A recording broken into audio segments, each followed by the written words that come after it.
आज आपको कुछ ऐसा पढ़ाने वाले हैं जिससे आपके अनुवाद का जो ट्रांसलेशन का काम है वो बहुत आसान हो जाए। और ये चीज़ें आपको कहीं ना कहीं जब ट्रांसलेशन आप पढ़ते हैं तो बहुत परेशान करती हैं। तो ये आज आप लोगों को जो है पैसिव वॉइस के जो है ट्रांसलेशन मिलेंगे। और वीडियो को जो है अगर आप पहली बार देख रहे हैं तो चैनल को सब्सक्राइब कर लीजिएगा, दोस्तों के साथ शेयर करिएगा। तो चलिए वीडियो को स्टार्ट करते हैं। अब देखिए, जैसे मान लो आपने देखा कि अगर वाक्य आपका कैसा हो, पैसिव वॉइस का, किसका हो, पैसिव वॉइस का हो, तो आज हम लोग जो है प्रेजेंट इंडेफिनिट टेंस में कोई भी वाक्य है, आपको हमें पैसिव वॉइस के वाक्य को ट्रांसलेशन करना है तो कैसे करते हैं।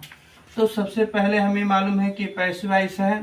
पैसिव वॉइस का जो हेल्पिंग वर्ब होता है, अगर हम फिक्स बात कर लें कि आज हम केवल किसका अध्ययन करेंगे, केवल पैसिव वॉइस में जो है प्रेजेंट इंडेफिनिट टेंस को। तो अगर आपने फिक्स कर लिया कि प्रेजेंट इंडेफिनिट टेंस, तो जब ये प्रेजेंट इंडेफिनिट टेंस की बात हो गई तो इसमें पैसिव वॉइस के हेल्पिंग वर्ब की बात होती है। तो होता है इज, आर और क्या होता है, एम। तीन चीजें होती हैं, क्या क्या, इज, आर, एम। अब ये हमें मालूम होना चाहिए कि अगर सब्जेक्ट हमारा आई है तो इसके साथ हम एम लगाते हैं। क्या लगाते हैं, एम। और अगर मान लो हमारा सब्जेक्ट जैसे मान लीजिए यहाँ वी हो गया और क्या हो गया, यू हो गया और दे हो गया और मान लो प्लूरल नंबर हो गया, तो इनमें से अगर कोई आता है तो इसके साथ हम क्या लगाते हैं, आर। लेकिन अगर हमारा सब्जेक्ट क्या है, अगर हमारा सब्जेक्ट जो है जैसे ही आ गया और क्या आ गया, शी आ गया, इट आ गया या सिंगुलर नंबर आ गया, तो इनके साथ जो हेल्पिंग और हम पैसिव वॉइस का लगाते हैं वो होता है हमारा इज। तो सबसे पहले जरूरी होता है कि आप याद कर लो, क्या कर लें, याद कर लें कि आई के साथ एम लगता है, we you they plural number के साथ आर लगता है और ही सी इट और सिंगुलर नंबर के साथ इज लगता है, राइट। तो अगर इन चीजों को अगर आपने याद कर लिया तो ये आपका एक काम जो है बहुत आसान हो गया। ये पहला वे है जिसके अंतर्गत आपको ये जानना जरूरी है। अब बात आती है कि हम इसका प्रयोग करेंगे तो कैसे प्रयोग करें कि ताकि कम समय में हम ज्यादा सीख सकें।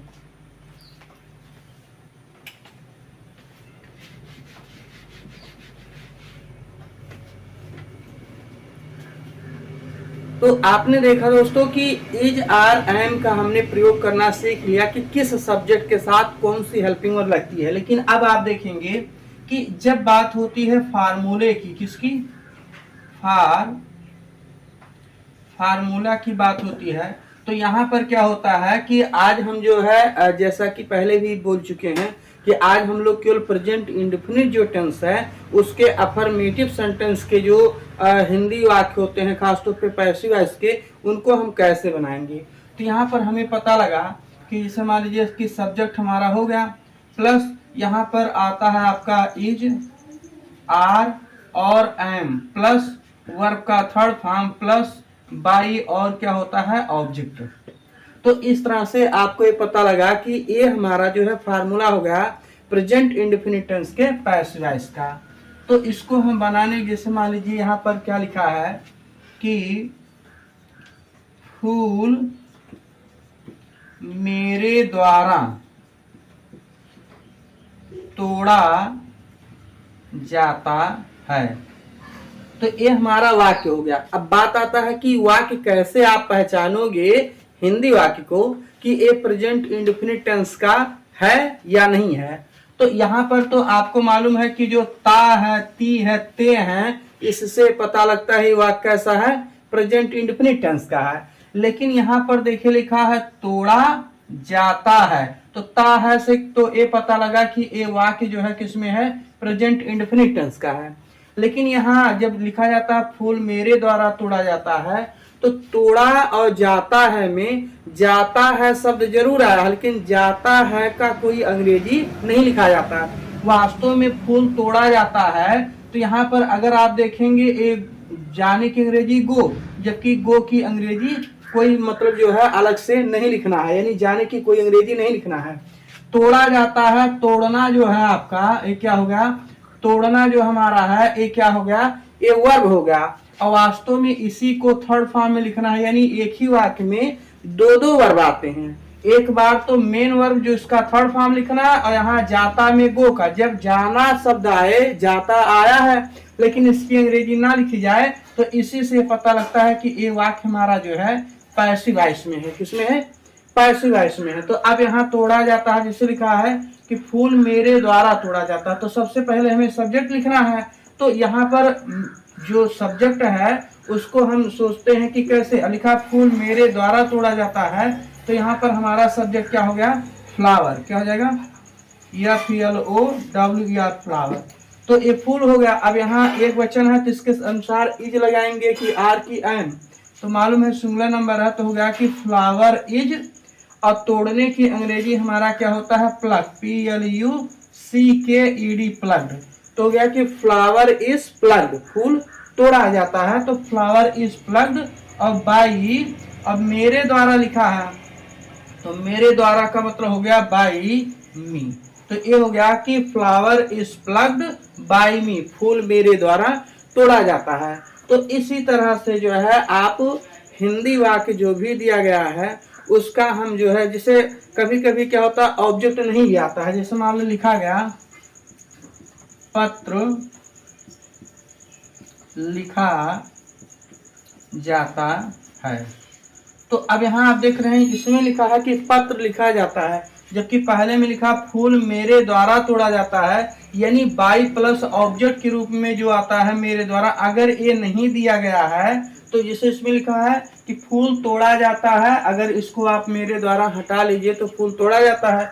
तो यहाँ पर मेरे द्वारा जो लिखा है इसका कोई मतलब नहीं है। अगर ये नहीं दिया है तो भी पैसिव बनेगा।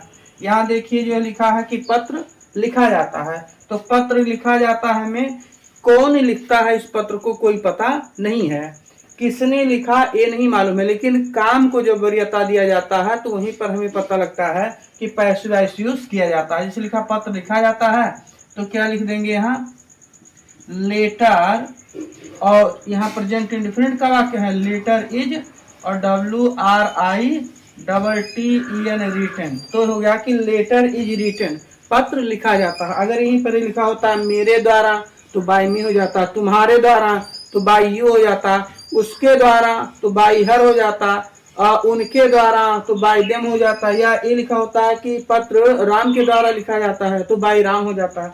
यानी दो तरह के वाक्य आपसे पूछे जाते हैं अनुवाद करते समय।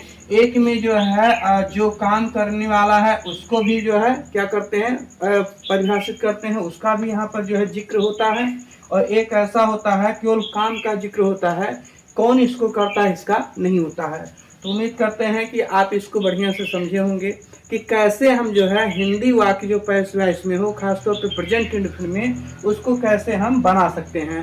तो एक जो है जब कर्ता का जिक्र होगा तो यहाँ मेरे द्वारा, तुम्हारे द्वारा, हमारे द्वारा ऐसे शब्द आएगा, और कर्ता का जिक्र नहीं होगा, केवल कर्म का होगा। तो इस तरह से आएगा, जैसे मान लो लिखा पत्र लिखा जाता है तो लेटर इज रिटन। जैसे मीठा खाया जाता है क्या हो जाएगा कि स्वीट इज ईटन। तो ऐसे ही आप बहुत सारे वाक्यों को प्रैक्टिस कर सकते हैं और अच्छे से सीख सकते हैं। उम्मीद करते हैं वीडियो आपको पसंद आया होगा, और अपने दोस्तों को इसे शेयर जरूर करिएगा ताकि उनको भी जो है कुछ नई चीज़ सीखने मिले। जय हिंद, जय भारत।